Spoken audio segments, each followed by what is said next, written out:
शहरात प्रथमच माता रमाई आणि बाबासाहेब आंबेडकर यांचा संयुक्त पुतळा बसवण्यास शासनाने मंजुरी दिल्यानंतर मंगळवारी जिल्हाधिकारी कुमार आशीर्वाद यांच्या अध्यक्षतेखाली झालेल्या बैठकीत अंतिम मंजुरी दिल्याची घोषणा होताच न्यू बुधवार पेठेतील डॉक्टर बाबासाहेब आंबेडकर उद्यानात आंबेडकर अनुयायांनी एकमेकांना पेढे भरवून जिल्हाधिकाऱ्यांच्या निर्णयाचे स्वागत केले।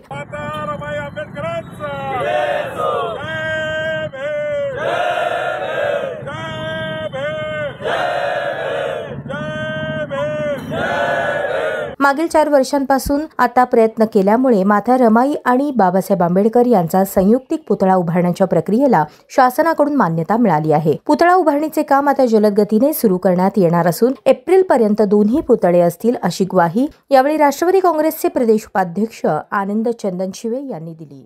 गेल्या 4 वर्षापासून प्रलंबित होता त्या नगरसेवकापैकी 28 नगरसेवकांनी आपलं स्वतःचं मानधन रमाईचा पुतळा व्हावा म्हणून त्या ठिकाणी 3.25 लाखापेक्षा जास्तचा निधी नगरसेवकांनी आपल्या मानधनामधून जमा केला होता।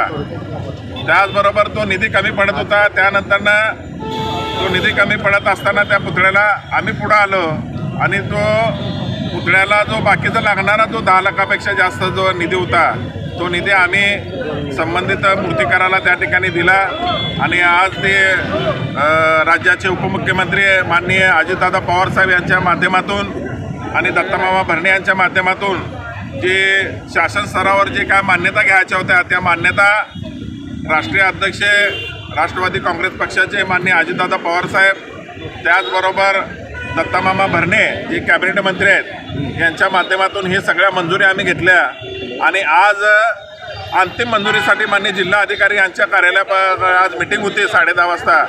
माननीय जिल्हा अधिकारी साहेबांनी त्याला मंजुरी दिली। सोलापूरमधला माता रमाई यांचा पुतळा जे आंबेडकर गार्डनमध्ये बसणार आहे त्याला मंजुरी दिली।